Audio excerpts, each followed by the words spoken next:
La pluie tombait quand Amara Lewis l'aperçut de l'autre côté du parc l'homme qui avait disparu de sa vie 4 ans plus tôt, la laissant enceinte et seule.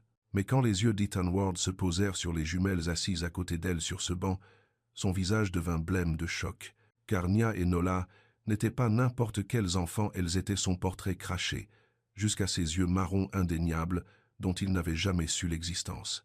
Ce qu'Ethan ignorait, c'est qu'Amara avait désespérément tenté de le joindre à la naissance des jumelles, envoyant mail après mail qui n'était jamais arrivé, mystérieusement. Quelqu'un avait joué un jeu dangereux avec leur vie, et la vérité allait tout faire voler en éclats. Alors que les secrets se dévoilent et que les loyautés familiales sont mises à l'épreuve, le combat d'une femme pour ses filles révélera une trahison si profonde qu'elle changera 3 générations à jamais. Si vous regardez cette histoire se dérouler, abonnez-vous et dites-moi de quelle ville vous regardez, car ce récit de seconde chance et de vérité cachée ne fait que commencer. La pluie commença comme un murmure. Des gouttes douces touchèrent le banc du parc où Amara Lewis était assise avec son téléphone, tapant le même message qu'elle avait déjà envoyé à 5 personnes. Une chambre libre, juste 2 nuits. Les filles sont avec moi. Son pouce plana au-dessus du bouton d'envoi. Âgées de 3 ans, Nia et Nola se blottissaient contre elle sur le banc de bois. Leurs petits manteaux les tenaient au chaud, mais le ciel semblait prêt à se déchaîner davantage. Les visages des jumelles étaient ensommeillés et confus. Elles ne comprenaient pas pourquoi elles n'étaient pas à la maison en train de se préparer pour le dodo. La maison. Amara faillit rire, mais cela aurait sonné amer. Ce matin, elle avait un foyer, une petite chambre chez Madame Kim où elle payait son loyer chaque mois, à l'heure. Puis le frère de Madame Kim était revenu de son travail dans un autre état. Il voulait récupérer son ancienne chambre. « Je suis désolé », avait dit Madame Kim, sans croiser son regard. « La famille d'abord, vous comprenez ?» Amara comprenait. Elle avait rangé leurs vêtements dans 2 sacs et leurs jouets dans un sac à dos. Elle s'était fait porter malade à son travail à la banque. Elle avait passé la journée à chercher des chambres qu'elle ne pouvait pas se payer et des appartements qui n'acceptaient pas les enfants. Maintenant, le parc semblait le seul endroit calme qui restait. Elle devait réfléchir, prévoir, trouver la suite. « Maman, j'ai froid », chuchota Nola, pressant son lapin en peluche contre sa joue. « Je sais, ma puce. Encore quelques minutes. » Amara rapprocha les 2 filles. « On attend que quelqu'un nous réponde par texto. » Mais son téléphone resta silencieux. Son amie Tasha finissait tard à l'hôpital. Sa cousine avait un nouveau-né et pas de place. Sa collègue vivait déjà avec 3 colocataires. La pluie s'intensifia. De vraies gouttes maintenant, plus seulement le murmure d'avant. Amara, la voix la fit lever les yeux rapidement.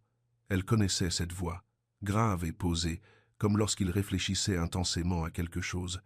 La même voix qui lui lisait de la poésie à la fac, la voix qu'elle avait tenté d'oublier pendant 4 ans.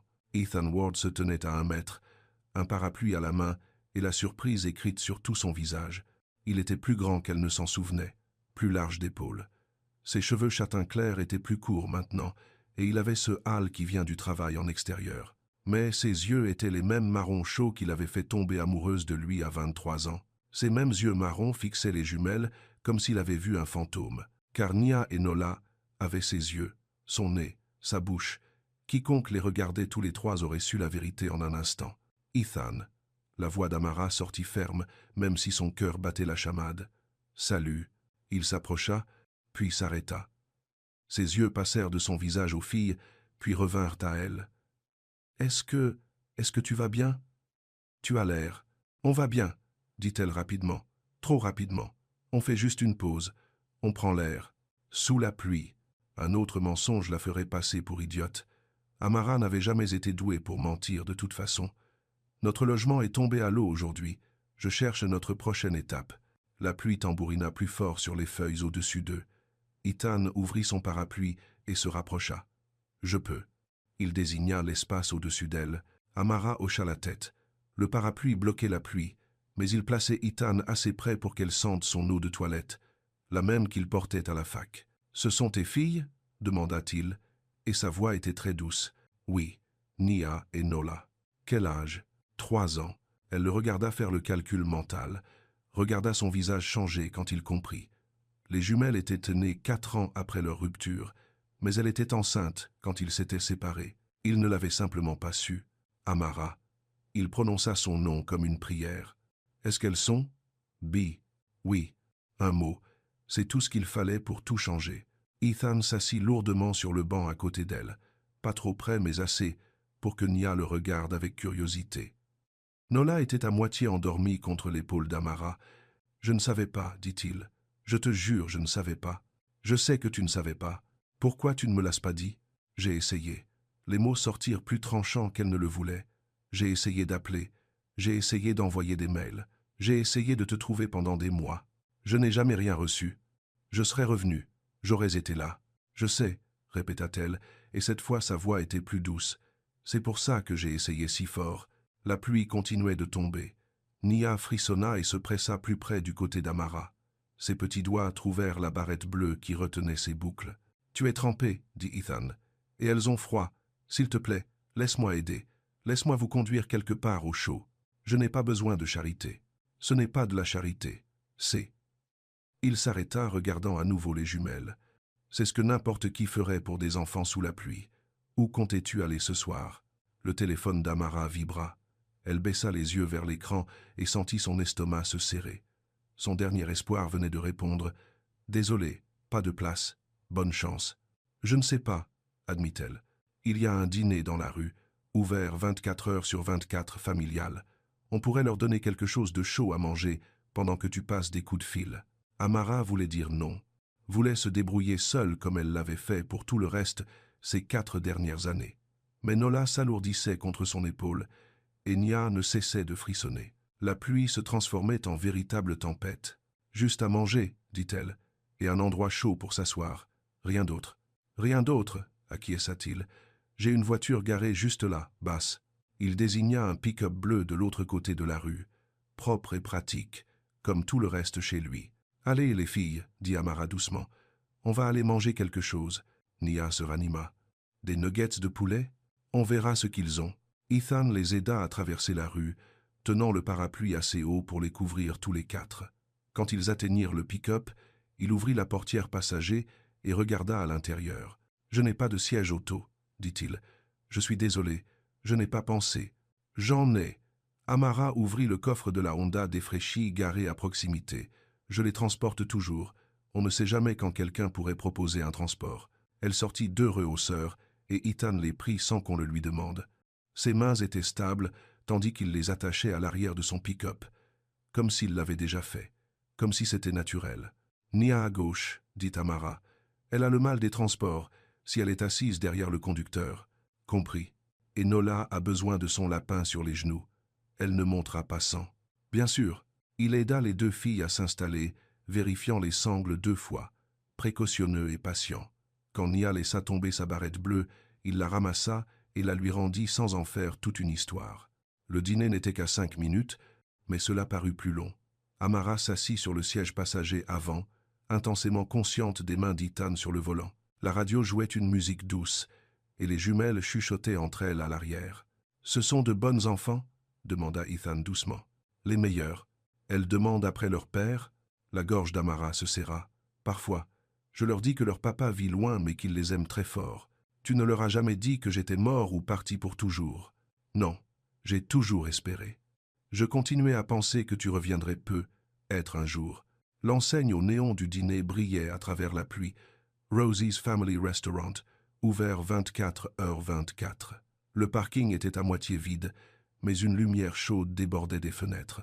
Cela avait l'air sûr, accueillant. Ethan se gara près de la porte et aida à sortir les filles de leur siège. À l'intérieur, l'air sentait le café et les frites. Une serveuse à l'air fatigué mais aux yeux gentils les installa dans un coin. « Des rehausseurs ?» demanda-t-elle. « S'il vous plaît, » dit Amara. La serveuse apporta 2 rehausseurs et les installa sans qu'on le lui demande. Elle essuya la table et laissa des crayons et des sets de table en papier. « Prenez votre temps, chérie. Du café pour les grands? S'il vous plaît, » dit Ethan. « Et peut être du chocolat chaud pour les filles. Avec des guimauves, » ajouta Nia pleine d'espoir. « Des guimauves en plus, » promit la serveuse. Quand elle fut partie, ils restèrent tous les 4 assis dans la lumière douce du coin. Nia coloria un château sur son set de table. Nola bâilla et se blottit contre le bras d'Amara. Dehors, la pluie tambourinait contre les vitres. « Alors, » dit Ethan prudemment, « raconte-moi ce qui s'est passé aujourd'hui. » Amara expliqua l'histoire de Madame Kim et de son frère, la chambre qu'elle ne pouvait pas se payer et les appartements qui ne prenaient pas d'enfants. Le fait de s'être fait porter malade et d'avoir dépensé ses économies en frais de dossier pour des endroits qui ne l'avaient jamais rappelé. « Je travaille à la First National Bank depuis 2 ans, dit-elle. Je suis bonne à mon travail. Je paie mes factures. Mais être une mère célibataire sans famille à proximité. Les propriétaires voient un risque. Et ta famille, ta mère, elle a déménagé en Floride l'année dernière. Elle disait que les hivers ici étaient trop durs pour ses os. Elle voulait que je vienne avec elle, mais je ne pouvais pas me payer le déménagement, et je ne voulais pas partir. Ici, c'est chez moi, tu comprends. » Ethan hocha la tête. « Et ton père ? Je n'ai toujours pas eu de nouvelles depuis le lycée. Certains pères partent, d'autres restent. C'est comme ça. » Le chocolat chaud arriva avec des guimauves en plus, comme promis. Nia but le sien avec précaution, tenant la tasse à 2 mains. Nola s'endormit contre l'épaule d'Amara avant d'avoir fini la moitié de la sienne. « Elle est fatiguée, dit Amara doucement. Elles le sont toutes les deux. Ce n'est pas la routine du coucher à laquelle elles sont habituées. » Ethan regarda Nola dormir, son visage empreint de quelque chose qui ressemblait à de l'émerveillement.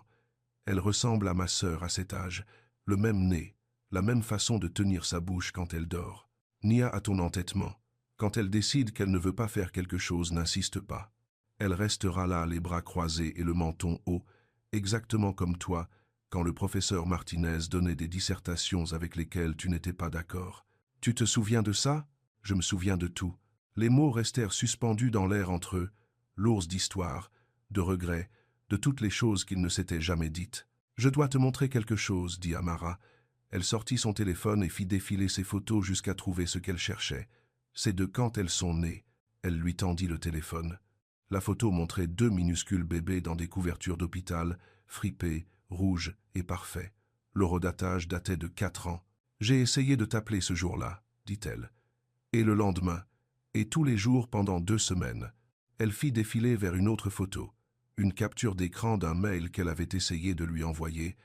L'objet disait « Elles sont là, et elles sont magnifiques. » Mais en bas, en lettres rouges, il était écrit « Échec de livraison, adresse invalide. » « J'ai essayé ton mail de la fac, dit-elle, et le compte Gmail que tu avais créé pour ta dernière année. J'ai même essayé de te joindre par ton ami Marcus, mais il a dit que tu avais déménagé et que tu n'avais pas laissé d'adresse de redirection. » Ethan fixa l'écran du téléphone. « Je n'ai jamais rien vu de tout ça, je te le jure, Amara. J'ai changé mon mail quand j'ai obtenu mon diplôme, mais j'avais configuré une redirection. J'aurais dû recevoir ça. Je te crois. Vraiment? Vraiment ?» Elle étudia son visage. Le choc était réel. La douleur était réelle. Le regret qui emplissait ses yeux était quelque chose qu'elle n'avait jamais appris à feindre. « Ouais, dit-elle, je te crois. » Il lui rendit le téléphone. « Où est-ce que tu vivais? Je veux dire, avant aujourd'hui ?» « Différents endroits. Une chambre chez Madame Kim pendant les 8 derniers mois. Avant ça, le canapé de mon amie Tasha pendant 6 mois. Avant ça, un studio jusqu'à ce que le loyer augmente. On se débrouille. Et la garde des enfants? La crèche Little Steps sur Maple Street. La directrice, Madame Rodriguez, est géniale. Elle me laisse payer à la semaine au lieu du mois quand l'argent est serré. Et elle reste ouverte jusqu'à 6h30, donc je peux travailler à plein temps. Tu travailles à plein temps et tu élèves des jumelles seule. Beaucoup de gens le font. Ça ne veut pas dire que c'est facile. » La serveuse revint avec de la soupe chaude et des sandwichs au fromage grillé, de la nourriture réconfortante, le genre de repas qui rend tout un peu plus gérable. Nia mangea sa soupe avec précaution, soufflant sur chaque cuillerée. Elle ne cessait de regarder Ethan, comme si elle essayait de le comprendre. « Tu es l'ami de maman ?» demanda-t-elle finalement. « Je le suis, » dit Ethan. « On se connaissait il y a longtemps. Tu habites ici? »« Oui, maintenant. Je viens de revenir en ville pour le travail. »« Quel genre de travail? »« J'aide à construire des choses, des maisons, des bureaux et des terrains de jeu. » Les yeux de Nia s'illuminèrent. « Des terrains de jeu? Parfois. J'ai aidé à construire le nouveau sur Cedar Street l'année dernière. On va à ce terrain de jeu. » Nia bondit sur son siège. « Il a le toboggan, en spirale. Je me souviens de ce toboggan. Il nous a fallu 3 jours pour le mettre parfaitement en place. » Nola bougea contre l'épaule d'Amara et ouvrit des yeux ensommeillés. « Maman? Je suis là, ma puce. Il y a de la soupe si tu en veux. » Nola s'assit et regarda autour du dîner.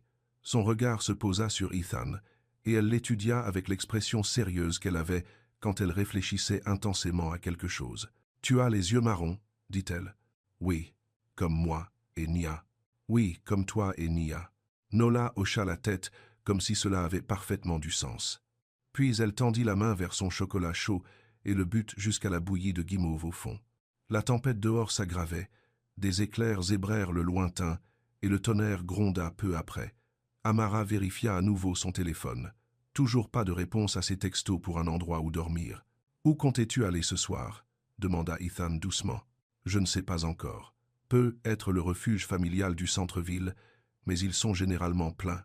Peut être qu'on dormira dans la voiture jusqu'au matin. Absolument pas. Ce n'est pas ta décision. Tu as raison, ça ne l'est pas. Mais je ne peux pas rester assis ici en sachant que tu prévois de dormir dans une voiture avec 2 petits-enfants pendant un orage. Alors que suggères-tu » Ethan resta silencieux un long moment. Il regarda Nia colorier un soleil violet sur son set de table. Il regarda Nola bâiller et se blottir à nouveau contre Amara. « J'ai une chambre d'amis, dit-il finalement, et un canapé-lit dans le salon. C'est propre, chaud et sûr. Vous pourriez rester ce soir, juste ce soir, le temps que tu trouves la suite. » Amara sentit tout son corps se tendre. « Ethan, des chambres séparées, des salles de bain séparées, quelles que soient les règles que tu veux fixer. Je ne peux pas m'en aller en sachant où vous allez finir ce soir. Je n'ai pas besoin d'être sauvé. Je sais que non. Tu as pris soin de toi et d'elle pendant 4 ans sans aucune aide. Mais parfois, accepter de l'aide, ce n'est pas une question de besoin. Parfois, c'est une question de bon sens. » Un autre grondement de tonnerre, plus proche cette fois. Nia regarda nerveusement vers les fenêtres. « Juste pour ce soir ?» demanda Amara. « Juste pour ce soir. À ton rythme, tes règles. » Amara regarda ses filles.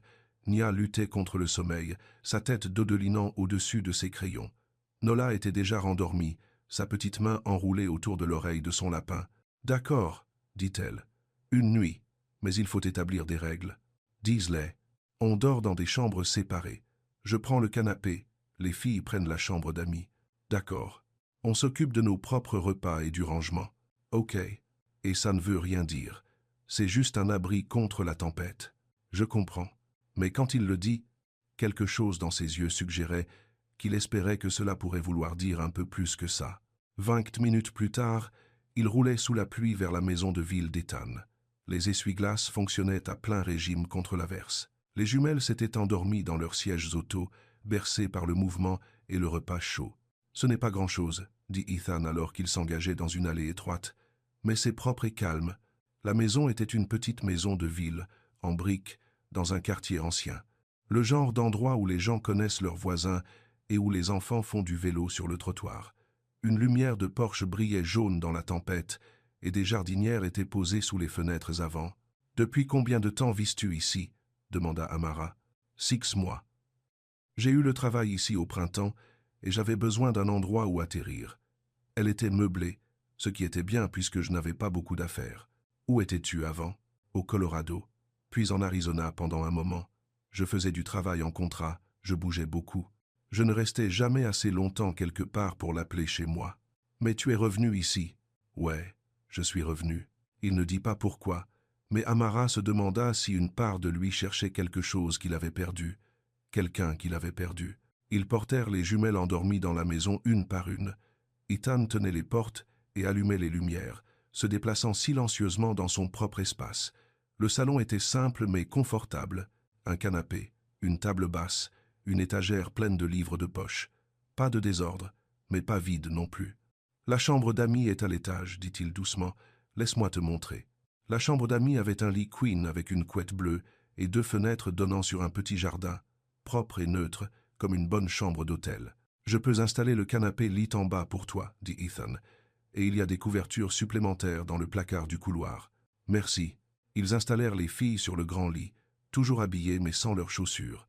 Nia serrait sa barrette bleue et Nola tenait son lapin contre elle. Elle paraissait petite dans le grand lit, mais paisible. « Tu as une veilleuse ?» demanda Amara. « Je peux en trouver une. Et peut être une serviette ? Pour demain matin ? Bien sûr. » En bas, Ethan sortit de la literie du placard du couloir et installa le canapé lit. Ce n'était pas luxueux, mais cela avait l'air assez confortable. « La salle de bain est juste là, » dit-il, désignant le couloir. « Les serviettes propres sont dans le placard sous le lavabo. Où vas-tu dormir? J'ai un sac de couchage. Je prendrai le sol dans ma chambre. Tu n'es pas obligé de faire ça. C'est ta maison. Je ne vais pas prendre le lit pendant que tu es sur un canapé-lit. » Ils restèrent là un moment, ne sachant quoi dire ensuite. La tempête faisait rage dehors, mais la maison semblait sûre et calme, paisible. « Je devrais envoyer un texto à mon amie Tasha, » dit Amara, « lui dire où on est. Bonne idée. » Elle sortit son téléphone et écrivit « Trouvez un endroit sûr pour ce soir. Je t'appelle demain matin. » Tasha répondit immédiatement « Où es-tu? Tout va bien. » Amara hésita. Comment expliquer cela? Chez une vieille amie. Longue histoire. On va bien. Appelle-moi demain dès le matin. Je le ferai. Quand elle leva les yeux, Ethan la regardait avec une expression qu'elle ne parvenait pas tout à fait à déchiffrer. « Quoi ?» demanda-t-elle. « Rien. Juste. Je suis content que tu sois ici. Je suis content que vous soyez en sécurité. C'est juste pour ce soir. Je sais. » Mais aucun d'eux ne bougea pour aller se coucher. Ils restèrent debout dans la lumière douce du salon, écoutant la pluie sur le toit et le tonnerre qui s'éloignait au loin. « Ethan? Oui? J'ai vraiment essayé de te le dire. Je sais que c'est peut être difficile à croire, mais j'ai vraiment essayé. Je te crois, et je vais découvrir ce qui est arrivé à ces messages. Il doit y avoir une explication. Ça n'a plus d'importance maintenant. Ça a de l'importance pour moi. » À l'étage, ils entendirent une des jumelles bouger et chuchoter quelque chose dans son sommeil. Amara écouta jusqu'à ce que la maison redevienne silencieuse. « Je devrais me reposer, dit-elle. Demain sera une longue journée. »« Ouais. Bonne nuit. » Amara. « Bonne nuit. » Mais longtemps après s'être installée sur le canapé-lit et avoir écouté les pas d'Ethan dans l'escalier, Amara resta éveillée à fixer le plafond. La tempête était passée, ne laissant que le doux son de la pluie contre les vitres.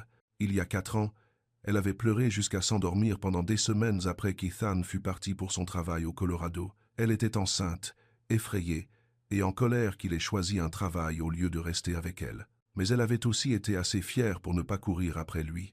Puis les bébés étaient arrivés plus tôt, et elle avait essayé de le joindre, essayé de lui dire qu'il était père.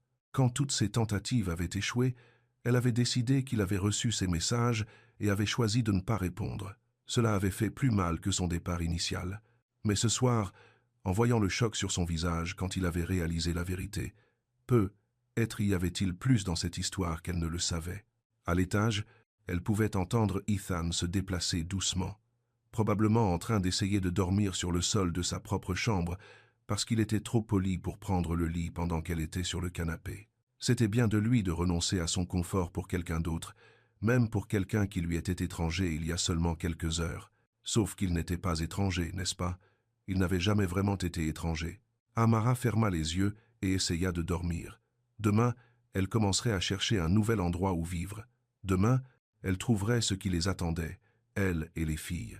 Demain, elle déciderait si elle laisserait Ethan revenir dans leur vie ou si une nuit d'abri suffisait. Mais ce soir, pour la première fois depuis des mois, elle se sentait en sécurité. L'odeur du café tira Amara du sommeil. Un instant, elle ne se souvint pas où elle était. Puis elle entendit le léger cliquetis de la vaisselle et se souvint la maison d'Ethan, la tempête, les jumelles dormant à l'étage. Elle s'assit sur le canapé lit, le dos raide à cause du matelas inconnu. La lumière du matin filtrait par les fenêtres du salon et elle entendait du mouvement dans la cuisine. « Maman ?» La voix de Nia venait du haut de l'escalier. Elle se tenait là, dans les vêtements de la veille, ses boucles en désordre à cause du sommeil, serrant son barrette bleue. « Je suis là, bébé », appela doucement Amara. « Descends. » Nia descendit l'escalier en chaussettes, regardant la maison inconnue avec des yeux curieux. « On est où? » « Chez Monsieur Ethan. Tu te souviens? On a dîné au restaurant hier soir. » « Oh !» Nia hocha la tête comme si cela avait parfaitement du sens. « Nola est réveillée? Va voir pendant que je m'habille. » Amara plia la literie et remit rapidement le canapé en ordre. Elle avait appris à être efficace avec les arrangements de couchage temporaires. Elle sortit des vêtements propres de son sac et se changea dans la salle de bain du rez-de-chaussée. Dans le miroir, elle avait l'air fatiguée mais pas terrible. Elle releva ses cheveux en chignon et se passa de l'eau froide sur le visage. Ça irait. La cuisine sentait le toast et le bacon. Ethan se tenait devant la cuisinière, habillé en jean et t-shirt gris. Ses cheveux étaient encore humides de la douche. Bonjour, dit-il sans se retourner. J'espère que ça ne te dérange pas. J'ai commencé le petit déjeuner. Tu n'étais pas obligé. Je sais, mais je me suis dit que tout le monde aurait faim. Nola apparut dans l'encadrement de la porte, traînant son lapin derrière elle. Elle avait réussi à mettre ses chaussures à l'envers, mais elle avait l'air fière de s'être habillée seule. « Bonjour bébé », dit Amara, prenant Nola dans ses bras pour corriger ses chaussures. « Tu as bien dormi ?»« Le lit était vraiment grand. »« C'était vrai, hein ?» Ethan se retourna de la cuisinière avec une assiette d'œufs brouillés. « Je n'étais pas sûr de ce qu'elles aiment au petit déjeuner. J'ai des céréales, du toast, des œufs. »« Elles ne sont pas difficiles, » dit Amara. « Tout ce que tu as ira. Des céréales, » annonça Nia, grimpant sur une des chaises de la cuisine. « Avec les guimauves. »« Pas de céréales aux guimauves au petit déjeuner, » dit Amara automatiquement. « Des céréales normales, avec du lait. » Ethan ouvrit un placard et sortit une boîte de Cheerios et une de cornflakes. « Lesquels ?»« Cheerios » dirent les deux filles en même temps. Il versa 2 petits bols et les posa sur la table. Les jumelles mangèrent tranquillement, balançant leurs jambes depuis les chaises trop grandes pour elles. « Café ?» demanda Ethan à Amara. « S'il te plaît. » Il lui servit une tasse et la posa à côté d'elle. « Je pensais à aujourd'hui, à t'aider à chercher un logement. Tu n'as pas besoin de faire ça. Je sais que je n'ai pas besoin, mais j'aimerais aider, si tu me le permets. » Amara sirota son café. Il était bon, fort mais pas amer. « J'ai 2 rendez-vous pour voir des chambres. Un à 10 heures, un à midi. Et la garde des enfants pendant les rendez-vous? Je les emmènerai avec moi, comme toujours. Cela pourrait rendre les choses plus difficiles. Les propriétaires voient des enfants et parfois, sa voix s'éteignit. Parfois, ils décident qu'ils ne veulent pas s'occuper du bruit, du désordre et du risque de loyer impayé, termina Amara. Oui, je sais. Et si je les gardais pendant les rendez-vous? Que je les emmenais au parc ou autre? Tu ne les connais même pas. J'aimerais les connaître. Nia leva les yeux de ses céréales. On peut aller au parc avec le toboggan, en tire-bouchon? Ça ne dépend pas de moi, dit Amara. Ça dépend de monsieur Ethan. J'adorerais vous emmener au parc, dit Ethan à Nia. Si ta maman dit que c'est d'accord. On peut, maman, s'il te plaît. Amara regarda les visages pleins d'espoir de ses filles. Puis elle regarda Ethan, qui essayait de ne pas avoir l'air trop impatient. Je suppose que ça serait utile, dit-elle finalement. Mais seulement pour les rendez-vous. Seulement pour les rendez-vous, accepta-t-il. 1 heure plus tard, il traversait la ville en voiture pour le premier appartement. Ethan avait réinstallé les sièges auto dans son pick-up, vérifiant et revérifiant les sangles. Les jumelles bavardaient à l'arrière à propos du terrain de jeu qu'elles allaient visiter. « Le premier endroit est un studio », expliqua Amara pendant qu'il roulait. « Au-dessus d'une laverie, pas idéal, mais c'est dans mon budget. »« Quel est ton budget ?»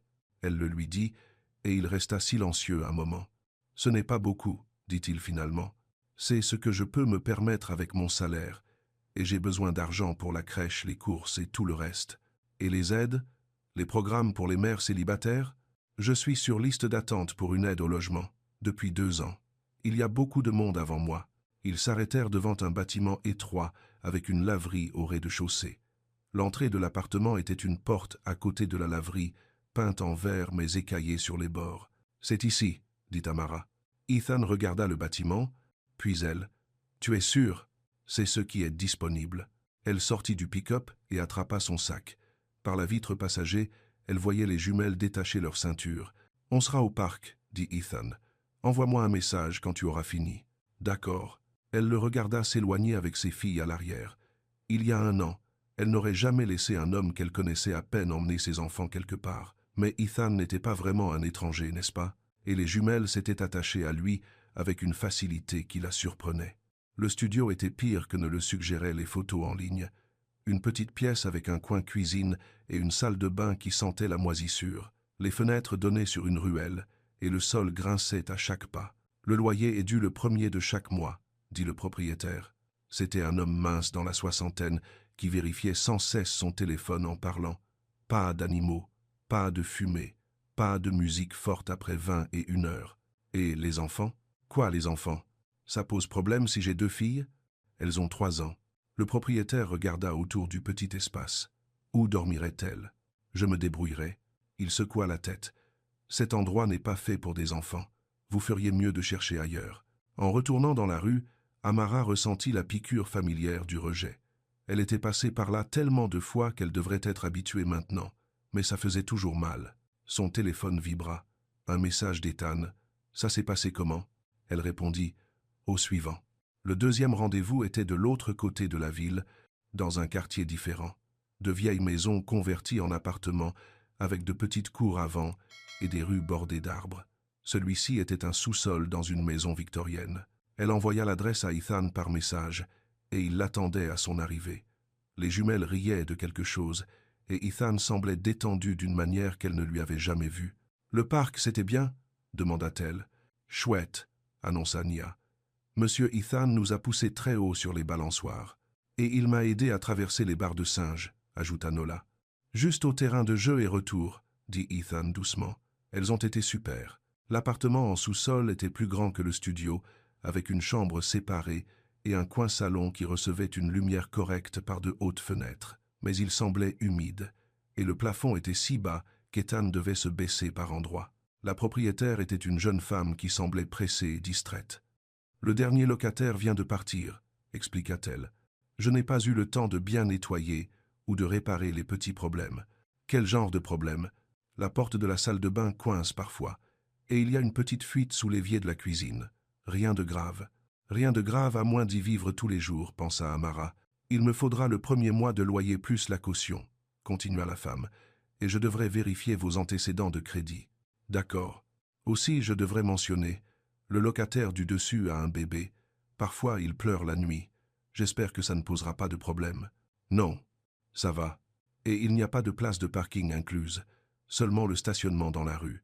En quittant le deuxième appartement, Amara se sentit découragée.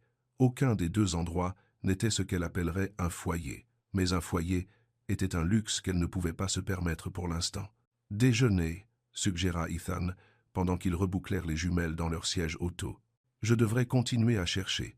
Peut-être faire un tour pour voir s'il y a des panneaux à louer que j'ai ratés en ligne. » Les filles commencent à être grognons. « Et tu as l'air fatigué. »« Je vais bien.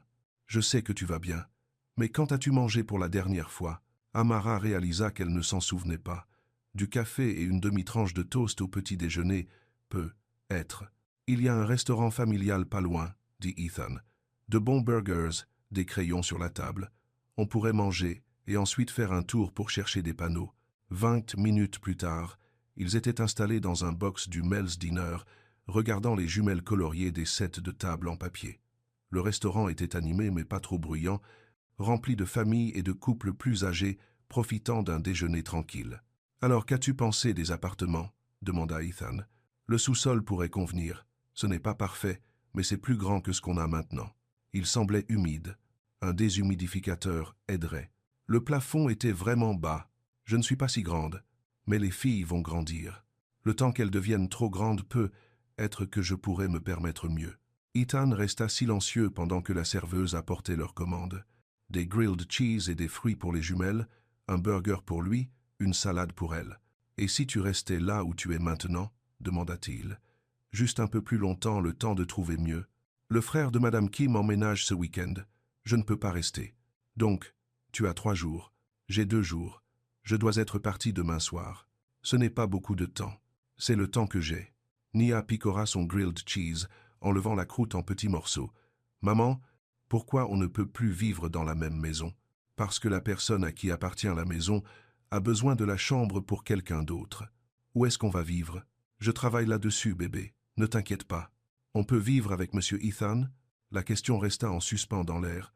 Amara sentit ses joues s'échauffer et Ethan faillit s'étouffer avec son burger. « Ça ne marche pas comme ça, Nia, » dit Amara doucement. « Même Ethan a sa propre maison et nous devons trouver notre propre endroit. Mais sa maison est bien. Et il y a un grand lit en haut. Mange ton sandwich. » Nola leva les yeux de sa coupelle de fruits. « Moi aussi j'aime la maison de Monsieur Ethan. Je sais. Mais on ne peut pas simplement emménager chez les gens parce qu'on aime leur maison. Pourquoi pas? Comment expliquer les complications adultes à une enfant de 3 ans? Comment expliquer la fierté, l'indépendance et la peur de devoir plus qu'on ne peut rendre? Parce que le monde ne fonctionne pas comme ça, dit Amara finalement. Après le déjeuner, ils firent le tour du quartier à la recherche de panneaux de location. Ils trouvèrent 3 possibilités. Un appartement au-dessus d'un garage derrière une grande maison, un duplex avec une petite cour avant et une petite maison qui ressemblait à un logement pour personnes âgées. Amara nota les numéros de téléphone, mais quand elle appela depuis la voiture, 2 étaient déjà loués. Le 3e propriétaire dit qu'il la rappellerait après avoir vérifié ses références. « C'est impossible, dit-elle en raccrochant. Ça va juste prendre du temps. Je n'ai pas de temps. J'ai jusqu'à demain soir. » À l'arrière, les jumelles commençaient à s'agiter. Nola se plaignait d'avoir encore faim, même s'il venait de manger. Nia donnait des coups de pied dans le siège devant elle et demandait quand il pourrait rentrer à la maison. « Peut-être qu'on devrait rentrer, » dit Ethan. « Leur laisser un moment de calme. Ou, je n'ai nulle part où leur offrir un moment de calme. Chez moi, pour l'instant. » Amara voulait protester, mais elle était fatiguée. Une fatigue profonde qui n'avait rien à voir avec la mauvaise nuit sur le canapé-lit. « Juste quelques heures, » dit-elle. « Le temps que je passe d'autres coups de fil. » De retour dans la maison de ville, les jumelles disparurent dans le salon avec leurs livres de coloriage.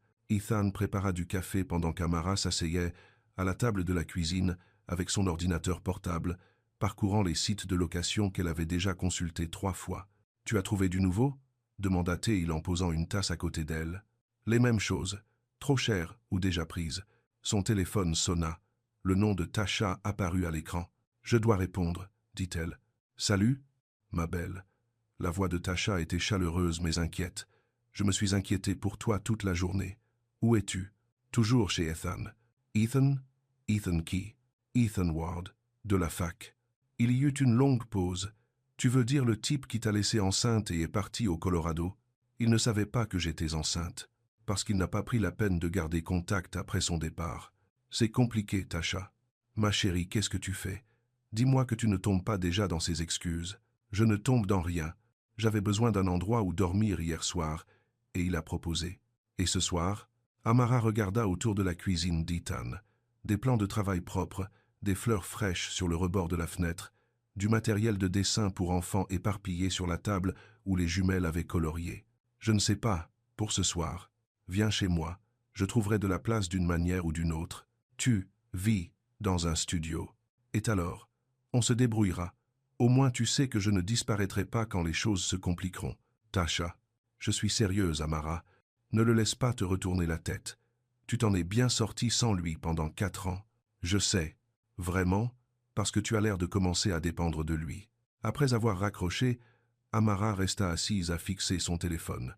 Tasha avait raison sur certains points. Elle s'en était bien sortie sans Ethan. Elle avait tout géré seule. La grossesse, l'accouchement, les nuits blanches, les premiers pas, les premiers mots, les premiers jours de crèche. Elle avait construit une vie pour elle, et les jumelles qui n'étaient pas parfaites, mais qui fonctionnaient.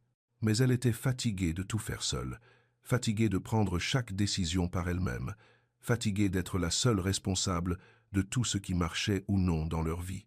« Mauvaise nouvelle ?» demanda Ethan, depuis l'encadrement de la porte. « Juste mon amie qui prend de mes nouvelles. Celle qui pense que je suis une personne horrible, elle ne te connaît pas. Elle sait que je t'ai quitté. Oui, elle sait ça. » Ethan s'assit en face d'elle à la table. « Je peux te demander quelque chose? » « Bien sûr. Quand je suis parti pour le Colorado, tu avais l'intention de me parler de la grossesse. » Amara resta silencieuse un moment. « J'allais te le dire avant ton départ, mais tu étais tellement excitée par le travail, et on avait parlé de faire une pause de toute façon, de voir si la distance marcherait ou si on devait juste mettre fin à notre relation. Oui, je ne voulais pas que tu restes juste à cause du bébé. Mais tu as essayé de me joindre après mon départ. Quand j'ai su que c'était des jumeaux, j'ai eu peur. J'ai pensé que tu devais savoir. J'ai pensé que tu voudrais savoir. Je serais revenu immédiatement. Vraiment?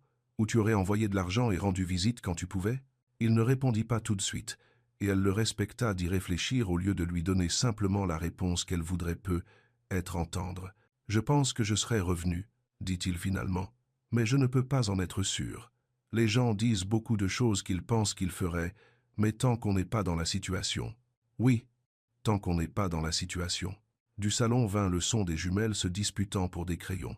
Rien de grave, juste la chamaillerie habituelle quand elles étaient fatiguées. « Je devrais probablement leur donner à dîner et trouver un endroit où dormir ce soir, » dit Amara. « Et si tu restais ici encore une fois, juste le temps de trouver quelque chose de permanent? Ethan, 2 ou 3 jours de plus. Le temps qu'il faudra. » Ce n'est pas juste pour toi.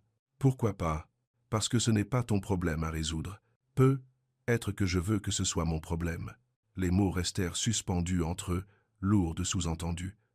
Dehors, le soleil de fin d'après-midi filtrait à travers les fenêtres de la cuisine, projetant de longues ombres sur la table. « Je ne peux pas te laisser me sauver, » dit Amara doucement. « Je ne veux pas être quelqu'un qui a besoin d'être sauvé. Et si ce n'était pas une question de sauvetage? Et si c'était juste de l'aide? Quelle est la différence? Sauver, c'est ce qu'on fait pour quelqu'un qui ne peut pas s'occuper de lui-même. Aider, c'est ce qu'on fait pour quelqu'un qui s'est occupé de tout seul et qui aimerait être un peu de compagnie. » Avant qu'Amara ne puisse répondre, Nia apparut dans l'encadrement de la cuisine. « Maman, on peut avoir un goûter. » « Quel genre de goûter? » « Les crackers poissons. » Ethan se leva et vérifia ses placards. « Je n'ai pas de crackers poissons, mais j'ai des crackers normaux et du fromage. » « D'accord. » Pendant qu'il préparait une assiette de crackers et de tranches de fromage, Amara le regarda évoluer dans sa cuisine avec une aisance familière. C'était son espace, mais il le partageait sans lui donner l'impression d'être une invitée ou une gêne. « Ethan, » dit Nia la bouche pleine de crackers. « Tu as des enfants? » « Non, je n'en ai pas. »« Pourquoi pas?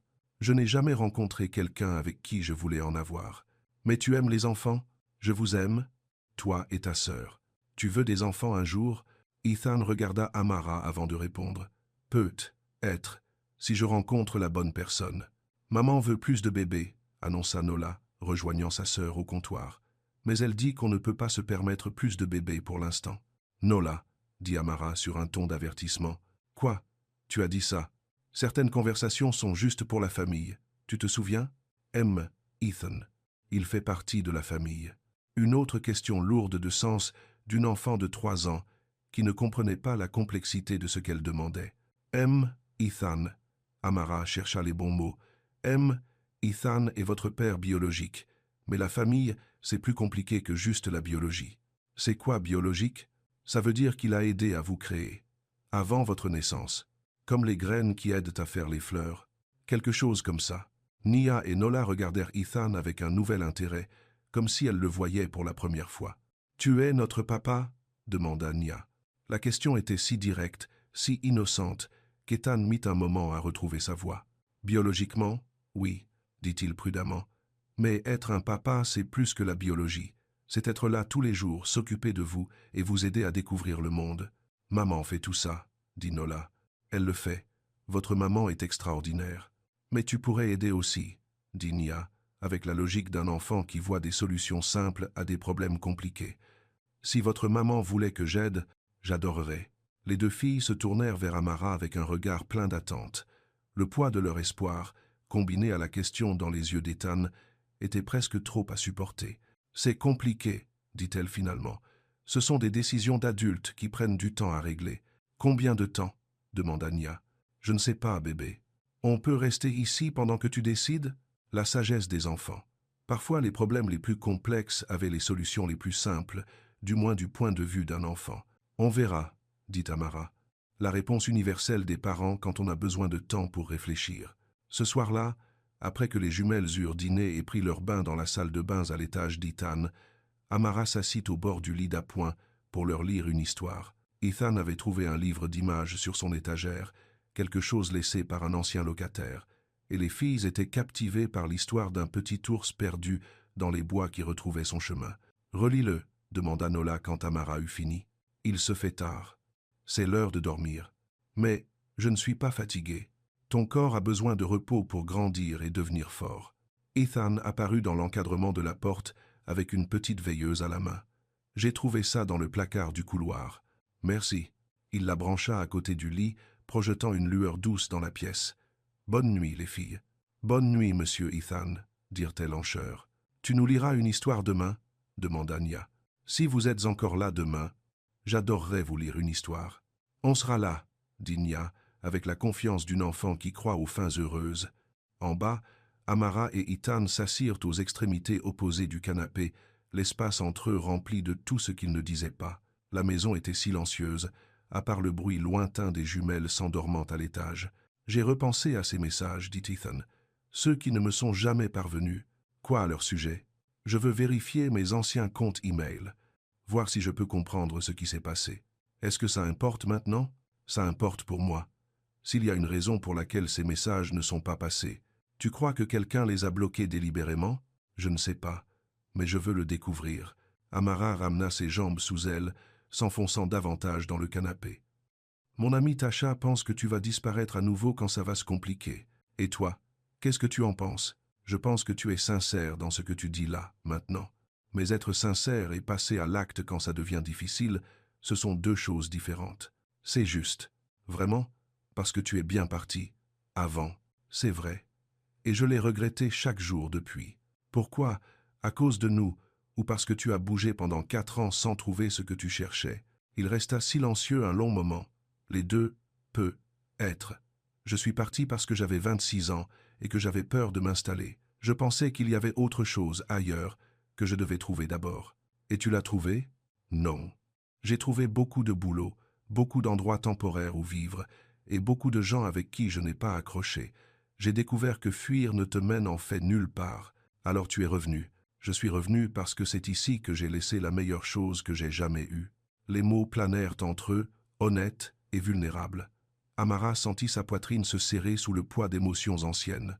L'amour, la blessure et l'espoir, tous entremêlés. Nous ne sommes plus les mêmes qu'il y a 4 ans, dit-elle. Non, nous sommes plus âgés. Être plus sage. Certainement plus prudent. J'ai des responsabilités maintenant que je n'avais pas avant. Je sais. Et je ne ferai pas subir aux filles un tourniquet de gens qui entrent et sortent de leur vie. Si tu dois faire partie de ça, tu dois t'engager à fond. Je comprends. Vraiment? Parce que s'engager à fond, ça veut dire les chercher à l'école, les emmener chez le médecin, gérer leurs caprices au supermarché. Ça veut dire être fatigué tout le temps, ne jamais avoir assez d'argent et s'inquiéter constamment de savoir si on les abîme.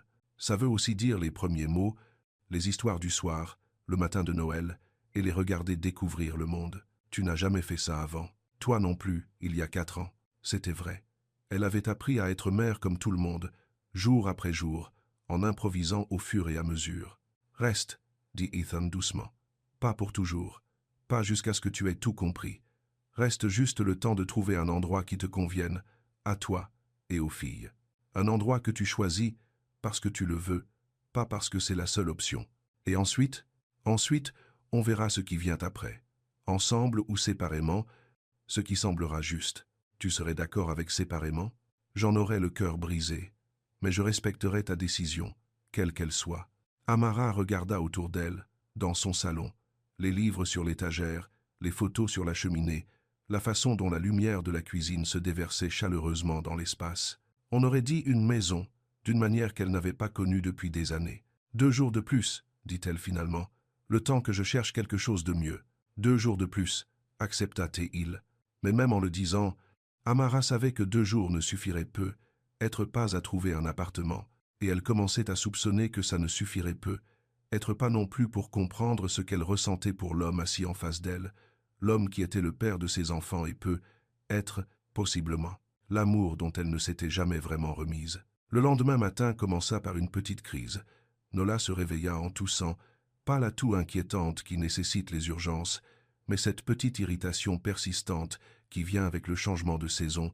Amara la trouva assise au bord du grand lit, tenant son lapin en peluche et l'air malheureuse. « J'ai mal à la gorge », chuchota Nola. « Je sais, ma puce. Laisse-moi aller chercher ton médicament. » Amara transportait toujours une petite trousse avec tout ce dont les jumelles pourraient avoir besoin.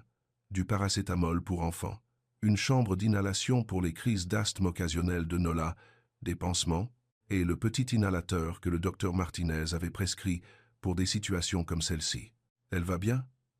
Ethan apparut dans l'encadrement de la porte, déjà habillé pour le travail. « Juste un truc de saison. Elle a ça tous les ans quand le temps change. » Amara mesura la dose exacte de médicaments et montra à Nola comment utiliser la chambre d'inhalation avec son inhalateur. La routine était si familière qu'elle aurait pu la faire à moitié endormie, mais elle remarqua qu'Ethan regardait attentivement, comme s'il mémorisait chaque étape. « Ça va mieux ?» demanda-t-elle quand Nola eut fini. « Un peu. Bien. Maintenant, on va te donner un petit déjeuner. Je ne dois pas aller au travail avant 10 heures, dit Ethan. Je pourrais rester avec elle pendant que tu emmènes Nia à la crèche. Elle ne peut pas aller à la crèche quand elle est malade. Ils ne la prendront pas. Alors tu vas rater le travail ? Je vais appeler, prendre un jour de congé maladie. Et si je restais avec elle à ta place? Comme ça tu ne rates pas le travail. Amara s'interrompit au milieu du rassemblement des vêtements de Nola. Tu ne connais pas sa routine quand elle est malade. Alors apprends-la moi. Ethan, tu ne peux pas juste. Pourquoi pas? C'est ma fille aussi. Les mots restèrent suspendus dans l'air. Simple et vrai et compliqué à la fois. Tu n'as jamais pris soin d'un enfant malade avant. Non. Mais j'ai pris soin d'adultes malades, d'animaux malades, de plantes malades. Les bases sont les mêmes. Des médicaments si besoin, des liquides, du repos, du réconfort. Elle devient collante quand elle ne se sent pas bien. Elle pourrait pleurer. Alors je la réconforterai. Elle pourrait vomir. Alors je nettoierai. Et si elle empire, alors je t'appellerai. Et si tu penses qu'elle a besoin d'un médecin, je l'emmènerai chez le docteur Martinez. Amara réalisa qu'elle était à court d'objections. Non pas parce qu'il n'y avait pas de préoccupation valide à laisser Nola avec quelqu'un de nouveau, mais parce que les réponses d'Ethan étaient raisonnables et calmes. « Tu veux vraiment faire ça? Je veux vraiment faire ça. D'accord. Mais je vais tout noter. Son planning de médicaments, le numéro du docteur Martinez, ce qu'elle aime manger quand elle est malade, comment voir si elle empire. Tout ce que tu as besoin de noter. » 1 heure plus tard, Amara conduisait vers son travail avec une liste d'instructions pour Ethan qui faisait 3 pages. Elle avait appelé la crèche Little Steps pour les prévenir que Nola était malade et elle avait déposé Nia en promettant de la récupérer avant 10 à 8 heures. Maman, inquiète, avait observé Nia pendant qu'Amara la signait. Un peu, mais Monsieur Ethan est gentil. Oui, il l'est. Et Nola l'aime bien, c'est vrai. Alors ça ira. Parfois, les enfants de 3 ans avaient plus de sagesse qu'on ne leur en accordait. À la banque, Amara se plongea dans son travail avec la concentration de quelqu'un qui avait besoin de distraction. Elle traita des demandes de prêt, répondit aux questions des clients et équilibra des comptes avec une efficacité mécanique. Mais chaque heure, elle vérifiait son téléphone pour des textos d'Ethan. 10h30. Nola a pris du pain grillé et du jus d'orange. On lit des histoires sur le canapé. 12h15. Déjeuner, soupe au poulet et crackers. Elle en a mangé environ la moitié. Pas de fièvre. 14h00. Sieste. Elle voulait son lapin et m'a demandé de laisser la porte ouverte pour qu'elle m'entende dans la cuisine. 15h45. Réveillée et se sent mieux. On colorie à la table de la cuisine. Chaque texto détendait un peu plus ses épaules. À la fin de son service à 10 à 7 heures, elle avait presque hâte de voir comment la journée s'était passée. Elle récupéra Nia d'abord, qui bavarda pendant tout le trajet du retour sur sa journée à la crèche. Tommy a amené son hamster pour le show and tell, et Madame Rodriguez nous a tous laissé le caresser très doucement. Et ensuite, on a peint des animaux, et j'ai peint un hamster, mais ça ressemblait plus à un chat, et ça a l'air d'avoir été une bonne journée, dit Amara en se garant dans l'allée d'Ethan. Nola est complètement guérie? On va voir. Ils trouvèrent Nola et Ethan dans le salon, entourés de cahiers de coloriage et de crayons. Nola était allongée sur le ventre sur le tapis, en train de colorier soigneusement un papillon. Elle leva les yeux à leur arrivée, et son visage s'illumina d'un sourire. « Maman, regarde ce que j'ai fait. » Elle brandit un dessin qui était surtout des gribouillis violets et verts, mais elle en était fière. « C'est magnifique, ma puce. Comment tu te sens? »« Mieux. Ethan m'a fait de la soupe, et on a lu 5 livres, et il m'a appris à faire des avions en papier. »« Des avions en papier ?» Ethan se releva du sol, tenant un morceau de papier plié en triangles étonnamment précis. « J'ai trouvé du papier brouillon et j'ai pensé qu'on pourrait essayer. Elle a une bonne coordination manuelle. »« Je peux en faire un ?» demanda Nia, tendant déjà la main vers le papier. « Bien sûr. » Pendant les 20 minutes suivantes, Amara regarda Ethan apprendre aux 2 filles à plier du papier en avion. Il était patient avec leurs petits doigts, les aidant à faire les plis sans reprendre le projet à sa charge. Quand l'avion de Nia s'écrasa contre le canapé, il lui montra comment ajuster les ailes. Quand celui de Nola traversa toute la pièce, il célébra comme si elle venait de gagner un prix. « Tu es doué pour ça, » dit Amara doucement. « Pour les avions en papier? Pour être avec elles. C'est facile d'être avec elles. Pas quand elles sont malades et grognons. Pas quand elles sont fatiguées et font des crises. Pas quand elles testent toutes les limites que tu poses. On n'a pas eu de crise aujourd'hui. Mais si on en avait eu, j'aurais trouvé une solution. Comment peux-tu être si confiant pour quelque chose que tu n'as jamais fait? Parce que je veux apprendre. Et parce qu'elles sont à moitié toi, ce qui veut dire qu'elles sont probablement plus intelligentes et plus fortes qu'elles n'en ont l'air. Le compliment l'a pris au dépourvu, non pas parce qu'il était inattendu, mais parce que c'était le genre de choses qu'il disait quand ils étaient à la fac. Des observations anodines qui montraient qu'il avait prêté attention à qui elle était, pas seulement à son apparence. « Je devrais commencer le dîner, dit-elle. C'est déjà fait. Poulet et riz dans la mijoteuse, ça devrait être prêt dans environ 1 heure. Tu as fait le dîner? Je me suis dit que tu serais fatigué après le travail, et je voulais contribuer à autre chose qu'être juste un babysitter. Tu n'es pas un babysitter, tu es leur père. » Les mots sortirent avant qu'elle ne puisse les retenir. Simple et définitif, reconnaissant ce dont ils avaient tous tourné autour ces derniers jours. « Je le suis ?» demanda-t-il doucement. « Vraiment? Biologiquement, évidemment. Mais aujourd'hui. Aujourd'hui, tu as agi comme leur père. » Ce soir-là, après le dîner, les bains et les histoires du soir, Amara se retrouva à nouveau assise en face d'Ethan, à sa table de cuisine. Mais cette fois, elle ne regardait pas des annonces immobilières sur son ordinateur. Cette fois, elle le regardait, lui. « J'ai quelque chose à te montrer, » dit-il en sortant son téléphone. J'ai retrouvé ses anciennes adresses e-mail. Il ouvrit son application de messagerie et navigua vers un dossier intitulé « Messages bloqués ». Là, dans une liste d'emails filtrés, se trouvaient 3 messages de l'ancienne adresse e-mail d'Amara. « Je les ai trouvés vers l'heure du déjeuner, » dit-il. Pendant la sieste de Nola, Amara fixa l'écran du téléphone. Les objets des messages étaient exactement ceux dont elle se souvenait. « Nouvelle importante, appelle-moi s'il te plaît, et elles sont là, et elles sont magnifiques. » Ils ont été filtrés automatiquement, expliqua Ethan. Marqués comme spam potentiel et envoyés dans un dossier que je n'ai jamais vérifié. Mais pourquoi? Mon adresse e-mail n'était pas suspecte. Je pense que quelqu'un a configuré le filtre manuellement. Regarde ça. Il lui montra les paramètres du filtre. C'était là, une règle qui envoyait automatiquement tout email provenant de son adresse vers le dossier des messages bloqués. Qui aurait fait ça? Quelqu'un ayant accès à ma messagerie. Quelqu'un qui connaissait ton adresse et ne voulait pas que je voie tes messages. L'estomac d'Amara se serra alors qu'elle réalisait les implications. Tu penses que quelqu'un m'a délibérément empêché de te joindre? Je ne veux pas le croire. Mais je ne vois pas d'autre explication. Qui avait accès à ta messagerie à l'époque? Seulement la famille. Ma mère, ma sœur. Je leur avais donné mes mots de passe en cas d'urgence quand je voyageais pour le travail. Ta mère. Je ne suis pas sûr. Mais elle ne m'a jamais aimé.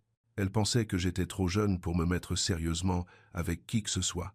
Elle voulait que je me concentre sur ma carrière, que je voie le monde, que je garde mes options ouvertes. Et quand tu es parti pour le Colorado, elle a probablement pensé qu'elle avait obtenu ce qu'elle voulait. Jusqu'à ce que tu essaies de me contacter. Ils restèrent silencieux un moment, le poids de 4 années d'occasions manquées planant entre eux. J'aurais dû faire plus d'efforts pour te joindre, dit finalement Amara. J'aurais dû appeler ton travail, ou ta sœur, ou me présenter chez ta mère. Tu n'aurais pas dû à le faire. Tu as envoyé des emails. Ça aurait dû suffire. Mais ça n'a pas suffi, parce que quelqu'un s'est assuré que ça ne suffise pas. Je vais lui parler, demain. J'ai besoin de savoir la vérité. Et si elle le nie, alors je lui montrerai les preuves et je lui demanderai d'expliquer comment ça aurait pu arriver autrement. Et si elle l'admet, alors je devrai décider ce que ça signifie pour notre relation à l'avenir. Amara tendit la main à travers la table et toucha la sienne. Quoi qu'il se soit passé, ce n'est pas de ta faute. Tu ne savais pas. Mais j'aurais dû faire plus d'efforts pour rester en contact avec toi. Même après mon départ, j'aurais dû appeler ou écrire ou quelque chose. J'ai laissé l'orgueil et la distance faire le travail de mettre fin à ce qu'il y avait entre nous. On l'a tous les deux fait. Oui, mais toi, tu avais une bonne raison. Tu gérais une grossesse, un accouchement, et tu t'occupais de 2 bébés. Moi, je fuyais juste tout ce qui semblait trop réel. Et maintenant, je veux arrêter de fuir. Maintenant, je veux faire face aux choses réelles, même quand elles sont compliquées. En parlant de compliquées, dit Amara, j'ai réfléchi à la situation de l'appartement. Tu as trouvé quelque chose de prometteur? En fait, oui. Madame Rodriguez à la crèche a mentionné que sa cousine avait un duplex à louer. 2 chambres à l'étage, prix raisonnable, bail au mois après 6 mois. Elle va me le montrer demain. Ça a l'air parfait. Oui. Mais j'ai réfléchi. Et si je restais ici un peu plus longtemps?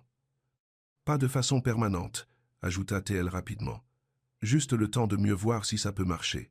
Ça, toi, nous, la coparentalité, quoi que ce soit que c'est. Ethan resta silencieux un moment, et Amara craignit d'avoir dépassé les limites. Fais des suppositions. Demandez trop. J'aimerais ça, dit-il finalement. J'aimerais beaucoup ça. J'ai des conditions. Dis-les. Je paye un loyer. Pas beaucoup, mais quelque chose. Je ne serai pas un cas de charité. D'accord. Je m'occupe des routines des filles. Tu peux aider, mais je reste le parent principal. Compris. Et si ça ne marche pas, je pars sans drame. Rupture nette. Arrangement de garde partagé. Pas de rancune. D'accord. Même si j'espère que ça n'en arrivera pas là. Moi aussi. Mais j'ai besoin de savoir que j'ai une porte de sortie si les choses se compliquent. Qu'est-ce qui rendrait les choses trop compliquées? Amara réfléchit. Si ta famille ne peut pas nous accepter, si les voisins commencent à jaser d'une manière qui affecte les filles, si on n'arrive pas à comprendre comment être coparents sans retomber dans nos vieux schémas qui ne marchaient pas. Quel vieux schéma? Toi qui prenais des décisions en t'attendant à ce que je les suive. Moi qui étais trop fier pour demander de l'aide quand j'en avais besoin. Nous deux qui évitions les conversations difficiles jusqu'à ce qu'elles se transforment en disputes. On a une conversation difficile là, et ça ne se transforme pas en dispute. C'est vrai. Peut être qu'on a appris quelque chose en 4 ans. Peut être. Le lendemain matin, Ethan partit tôt pour le travail. Il avait une réunion avec son superviseur à propos d'un nouveau projet, et il voulait y être avant que le café ne refroidisse et que l'ambiance ne se tende. Amara emmena les 2 filles à la crèche. Nola se sentait complètement remise, puis se rendit à son travail à la banque. Mais elle ne parvenait pas à se concentrer sur les demandes de prêt et le service client.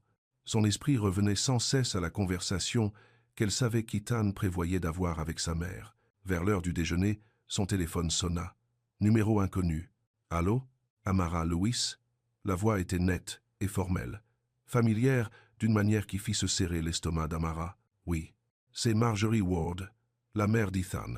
Je pense que nous devons parler. » Amara sortit de la banque, dans le parking où elle pourrait parler en privé. « Man Ward, je comprends que vous et vos filles séjournez chez Ethan. C'est exact. Je comprends aussi que vous pensez qu'Ethan est le père de vos enfants. Il est le père de mes enfants. C'est une affirmation grave. Ce n'est pas une affirmation. C'est un fait. Les faits peuvent être vérifiés. Avez-vous fait un test de paternité? » Amara sentit la chaleur lui monter aux joues. « Je n'ai pas besoin d'un test de paternité pour savoir avec qui je couchais il y a 4 ans. La mémoire peut être peu fiable, surtout quand il y a une motivation financière. » Ah, arrêtez. La voix d'Amara était assez tranchante pour couper du verre. « Quoi que vous sous-entendiez, gardez-le pour vous. Je ne sous-entends rien. J'énonce des faits. Vous êtes une mère célibataire avec des difficultés financières, et mon fils a un bon travail et un revenu stable. Il serait naturel de quoi? Le piéger avec les enfants d'un autre? Inventer une histoire sur des emails bloqués et des messages filtrés? » Il y eut un silence à l'autre bout de la ligne. « Comment savez-vous pour les emails bloqués? » demanda Marjorie, et sa voix était plus basse maintenant. « Parce qu'Ethan les a trouvés hier, dans un dossier intitulé « Messages bloqués », avec une règle de filtre configurée pour supprimer automatiquement tout ce qui venait de mon adresse email. Ça ne prouve rien. Ça prouve que quelqu'un ayant accès à son compte de messagerie ne voulait pas qu'il ait de mes nouvelles. Quelqu'un qui connaissait mon adresse email et a pris le temps de configurer un filtre pour s'assurer que mes messages ne lui parviennent jamais. Vous ne comprenez pas la situation. Alors expliquez-la moi. Ethan avait 26 ans. Il avait toute sa vie devant lui. Une bonne opportunité professionnelle, une chance de voir le pays, de bâtir une carrière sans être entravé par moi, par qui que ce soit. Il n'était pas prêt pour le genre de responsabilité que vous essayez de lui imposer. Ce n'était pas à vous de prendre cette décision. Je suis sa mère. C'est mon rôle de le protéger. De quoi? De savoir qu'il était père, d'avoir la chance de faire ses propres choix, de faire une erreur qui aurait gâché son avenir. Les mots planèrent dans l'air entre elles, laids et révélateurs. « Vous pensez que mes filles sont une erreur ?» dit Amara doucement. « Je pense qu'une grossesse non planifiée à 26 ans aurait été une erreur pour lui, oui. Eh bien, il est trop tard maintenant. Elles existent. Elles sont belles, intelligentes et drôles. Et ce sont ses filles. Que cela vous plaise ou non. Que voulez-vous de lui? Je veux qu'il soit leur père. Pas son argent, pas sa maison, pas son nom de famille. Juste lui, présent dans leur vie. Et vous? Que voulez-vous de lui pour vous-même? » C'était une bonne question. Une question importante. Et Amara se surprit à y réfléchir sérieusement au lieu de simplement réagir à ce qui était sous-entendu. Je veux voir si on peut construire quelque chose de réel cette fois, quelque chose basé sur qui nous sommes maintenant, pas sur qui nous étions à la fac. Et si vous ne pouvez pas, alors on trouvera comment être coparents sans être ensemble. Beaucoup de gens le font. Vous seriez vraiment d'accord avec ça? Je préfère qu'ils soient dans leur vie, en tant que leur père, plutôt qu'ils n'y soient pas du tout.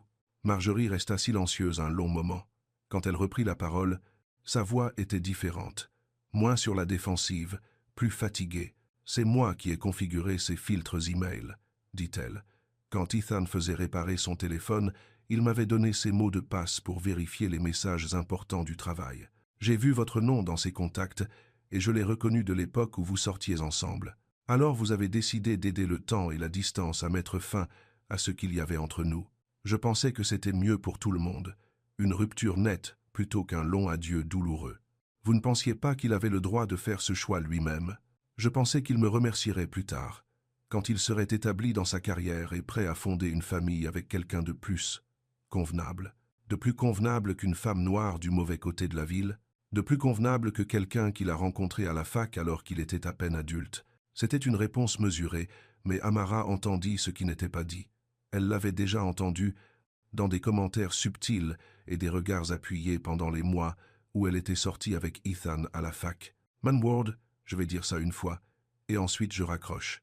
Votre fils est un homme adulte qui peut prendre ses propres décisions concernant sa vie et ses enfants. Vous vous êtes immiscé dans quelque chose qui ne vous regardait pas, et vous lui avez coûté 4 années de la vie de ses filles. Si vous voulez faire partie de leur vie à l'avenir, vous devez vous excuser auprès de lui et auprès de moi, et vous devez nous traiter tous avec respect. Si vous ne pouvez pas faire ça, alors vous pouvez rester en dehors de nos vies entièrement. Vous ne pouvez pas m'empêcher de voir mes petites filles.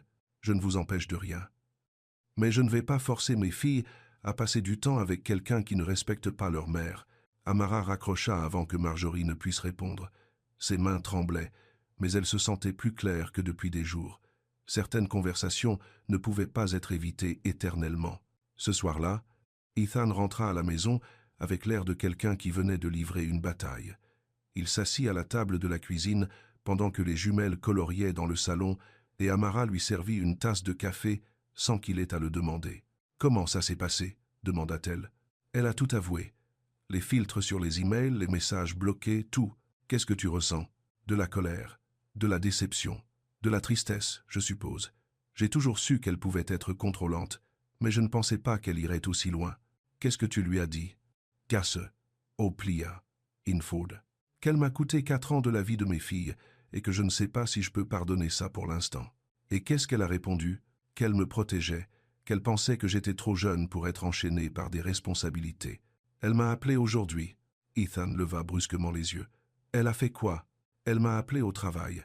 Elle m'a pratiquement accusé d'être une coureuse d'or, essayant de te piéger avec les enfants d'un autre. Qu'est-ce que tu as dit? Je lui ai dit que tes filles n'étaient pas une erreur, et que si elle veut faire partie de leur vie, elle doit s'excuser et nous traiter tous avec respect. Je suis désolé, j'aurais dû me douter qu'elle pourrait faire un truc pareil. Ce n'est rien, je peux gérer ta mère. Quand même, elle n'avait pas le droit de t'appeler au travail. Ils restèrent silencieux un moment, écoutant les jumelles rire de quelque chose dans la pièce voisine. « Et maintenant, qu'est-ce qui se passe ?» demanda Amara. « Maintenant, on trouve comment être une famille, peu importe à quoi ça ressemble. Même si ta mère désapprouve, on a, Zima, Andri. De 70 des bigger de 70. Ma mère devra apprendre à l'accepter, ou elle choisira de ne pas faire partie de nos vies. C'est sa décision à prendre. Ce ne sera peu. Être pas si simple. Peut être pas. Mais je ne vais plus la laisser contrôler ma vie. J'ai 30 ans. Je peux choisir ma propre famille. Et tu nous choisis? Je te choisis. Je l'ai choisi. Je choisis ça, quoi que ça devienne. Dehors, la pluie se remit à tomber, la même pluie douce qui les avait réunis dans le parc quelques jours plus tôt. Mais cette fois, ils ne cherchaient pas d'abri contre l'orage. Cette fois, ils étaient l'abri. L'appel arriva à 2 heures du matin.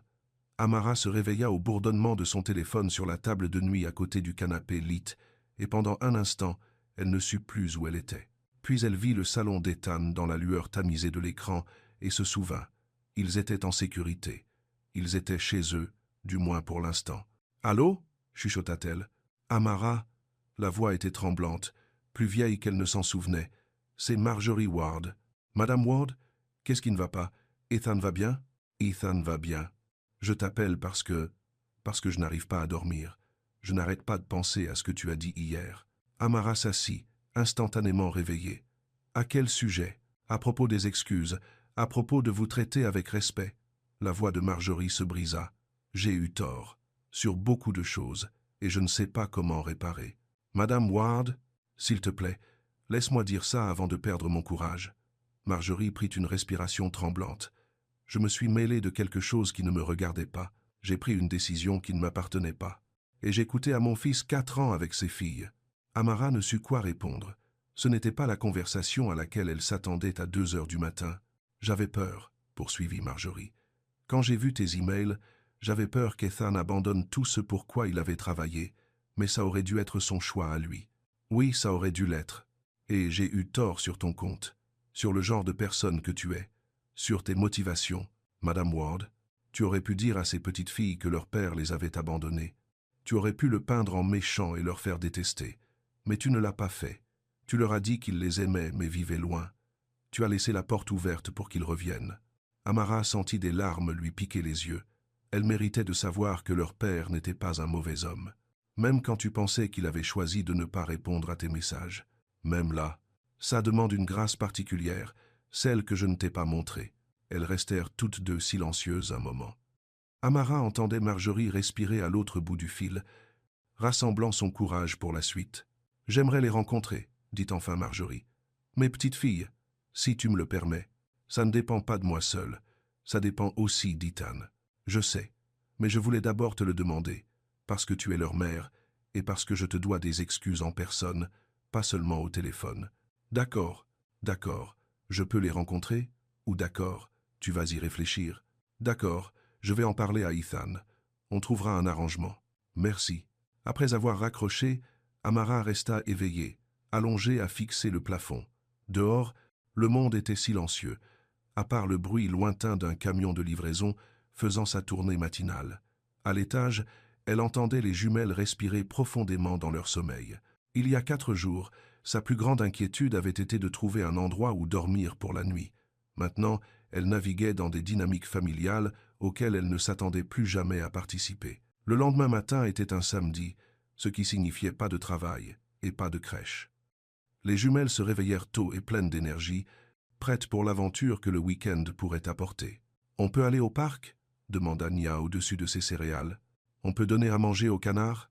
ajouta Nola. « On peut faire les deux, » dit Ethan en se resservant du café. « Mais d'abord, je dois parler à votre maman de quelque chose. »« C'est une conversation de grand ?» demanda Nia. « C'est ça. On peut regarder des dessins animés pendant que vous avez la conversation de grand, pour un petit moment. » Pendant que les jumelles s'installaient devant la télé avec leur verre de jus, Amara raconta à Ethan l'appel tardif de sa mère. « Elle t'a appelé à 2 heures du matin ?» demanda-t-il. Elle n'arrivait pas à dormir, elle voulait s'excuser. « Et qu'est-ce que tu en penses ?»« Je ne sais pas. Méfiante peut-être. Comme si c'était être une autre façon pour elle d'essayer de contrôler la situation. Ou être qu'elle regrette vraiment ce qu'elle a fait. Être. Mais regretter et changer de comportement, ce sont 2 choses différentes. » Ethan hocha lentement la tête. « Qu'est-ce que tu penses de la laisser rencontrer les filles ?»« Je pense que c'est ta décision. Ce sont tes filles, mais c'est ta mère. »« Ce sont nos filles, » corrigea-t-il doucement. « Et c'est notre décision. Notre. » Le mot semblait encore étrange venant de lui, mais Amara commençait à aimer sa sonorité. « Si on fait ça, dit-elle, ça doit être selon nos conditions. Un endroit public, pas trop long, et on part si elle met quelqu'un mal à l'aise. D'accord. Et elle doit comprendre qu'être leur grand-mère est un privilège qu'elle mérite, pas un droit qu'elle obtient automatiquement. Je lui dirai clairement. » 2 heures plus tard, ils étaient assis sur un banc à Riverside Park, regardant Nia et Nola courir après des canards près de l'étang. Les filles étaient ravies de cette sortie, l'air frais, le soleil et la promesse de donner du pain rassis aux oiseaux aquatiques faisaient un samedi matin parfait. « La voilà, » dit Ethan, en faisant un signe de tête vers le parking. Marjorie Ward marchait vers eux lentement, comme si elle approchait un animal effrayé.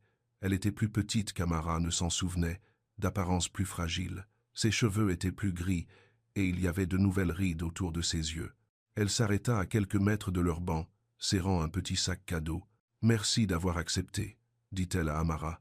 Merci pour vos excuses hier soir. Je pensais chaque mot. Ethan se leva, et pendant un instant, Amara crut qu'il allait peu être étreindre sa mère.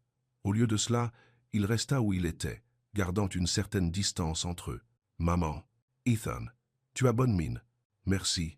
La conversation semblait guindée et formelle, mais Amara supposa que c'était ce qui arrivait quand la confiance était brisée. Il faudrait du temps pour la reconstruire si elle pouvait l'être. Ce sont elles ? Demanda Marjorie en regardant vers l'étang où les jumelles riaient d'un canard particulièrement audacieux. Nia et Nola, confirma Ethan. Elles sont magnifiques. Oui, elles te ressemblent à cet âge, le même nez, la même façon de bouger.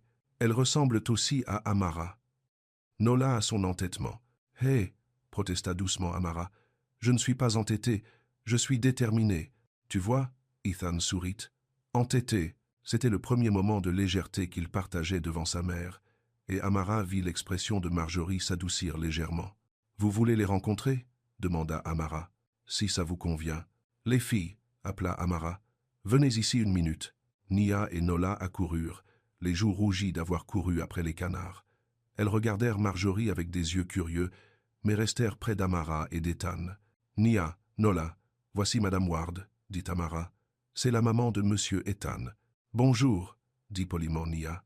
Nola se contenta de fixer. « Bonjour les filles, » dit Marjorie, et sa voix était plus douce qu'Amara ne l'avait jamais entendue. « Je vous ai apporté quelque chose. »« Porgin.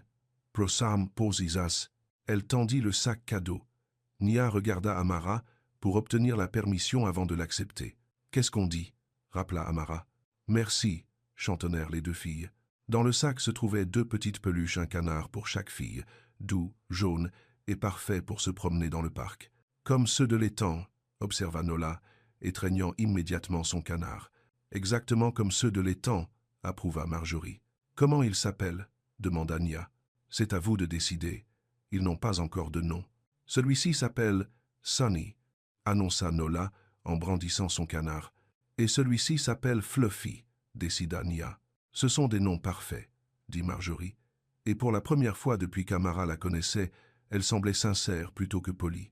Ils passèrent l'heure suivante à se promener dans le parc. Marjorie posa des questions prudentes sur les jumelles, ce qu'elles aimaient manger, à quel jeu elles jouaient, si elles étaient impatientes de commencer la prématernelle l'année prochaine. Elle écouta leur bavardage sur la crèche, le hamster de leur ami Tommy et le terrain de jeu avec le toboggan tournant.